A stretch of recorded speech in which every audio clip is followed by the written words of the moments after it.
So we mentioned it in the intro. We talked about cello boxing. I want to know, when did cello boxing begin for you? You know, I started figuring out cello boxing, and get this, it was in Beijing, China. Okay. In Beijing, China.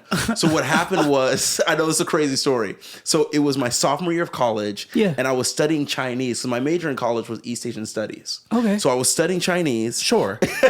As one does, right? So I was studying Chinese, and I'd be talking about the cello in class. So if you actually want to learn that cello in Chinese is 大提琴. 大提琴. 大提琴. 大提琴. That's better. That's better. Okay. You work on it. We'll work on it Let's talk later. about that, and I also talk about the beat. I'd beatbox in class for fun. Yeah. And one of my Chinese teachers asked me, and I'll say it in Chinese. It was 你有没有想过把拉大提琴和表演口技融合在一起? Which means, have you ever thought about taking cello and beatboxing and putting the two together? And I was like, that's the craziest thing I've ever heard. Of course, I've never thought to do that. But really, like, I took a second and I was like, why haven't I not thought to do that? And what am I scared of?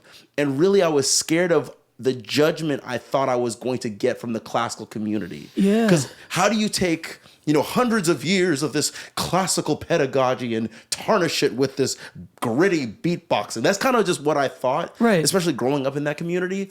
And then at some point, I finally realized, like, why am I allowing somebody else or these preconceived notions limit my gifts and my possibility of creativity? Yeah. Why am I doing that? Yeah. So I just said, you know what? Forget that. I'm going to try it. I'm going to see where it goes.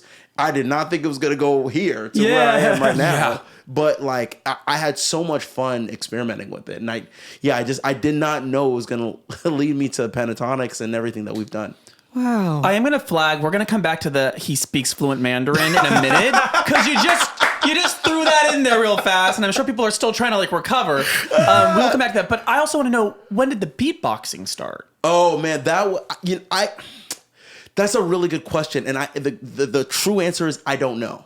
Okay. I don't know when I started beatboxing. I literally was just making sounds constantly growing up. And my dad, I'd be beatboxing in the car. He'd be like, will you please shut up? I'm trying to drive. This is the most annoying thing. But then I didn't realize it was called beatboxing until my sophomore year of high school. Because at my high school, we had kind of like, it was a dorm that had, the showers were for everybody in the dorm, like a community, like a gym, right? So I went to this boarding school where we had that. So I literally was, this is like pitch perfect.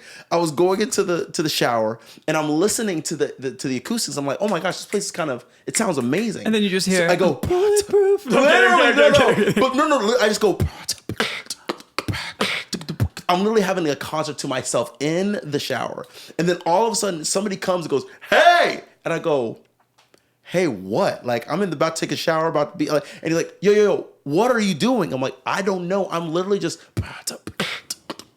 I'm just making sound. He goes, dude, that's beatboxing and we need you. And I'm like, who needs me? Like, I don't know what you're talking about. He goes, no. We have a male a cappella group that's doing a recording, and we need somebody to beatbox for it. So why don't you do it? This is real life Pitch Perfect, It's actually. it's quite literally real life Pitch Perfect. Literally, that's what happened. So I'm like, okay, sure. So I go finish my shower, and then I go start listening to some of the songs. I just freestyle some beatboxing, but then I get it back and I hear it and I go, oh my gosh, this sounds amazing recorded.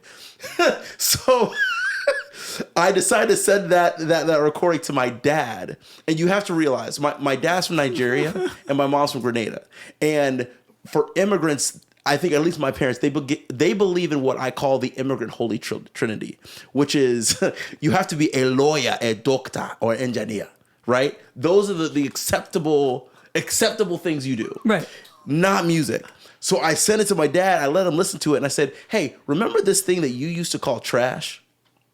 Some people here call this talent. Oh, and that's cool. how I knew I really loved this thing called beatboxing. Wow. That's Nice. legitimately the story. That's such a cool story. I cannot believe you lived Pitch Perfect. Oh, I lived it. In real life. In real life. People, I don't think I've ever told that story either. That's Nobody knows amazing. that. Yeah. I love that. Mm-hmm. Oh, man. I'm assuming that maybe as you found more success with it, they became more accepting of it? Very much so. Or like to this day, they're like, I mean, that dirty thing that you do, it's fine, I guess. Well, I'll tell you. So we win our second Grammy. And this is when my dad finally like turned the page. Not the first Grammy. No, not the first one. It was the second. The second one. The second Grammy. Right. With the second Grammy, and that day we're performing with Stevie Wonder. That's the way of the world, right? And everybody. It's like Rihanna's in front of us. All this stuff, like Earth, Wind, and Fire, who did this song. Like we're singing in front of them too. And then we give Ed Sheeran with Stevie Wonder his Grammy for Song of the Year for Thinking Out Loud. And so then I come back down. Yes. I come back down. I sit next to my dad. And he's like, oh, congratulations on your Grammy. When are you going back to medical school? And I was like, wait, did you not just see? It's Stevie!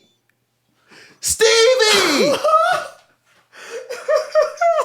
And then he burst out laughing. Goes, "Oh no, congratulations, son! I'm so proud of you, bro." Oh, it was a joke. It was a joke. Oh, but I was like, God. but he held it. He held it. He was so good at holding it. Oh my gosh, it was an amazing moment. That is such a good story. Did you want to like throw hands in that moment?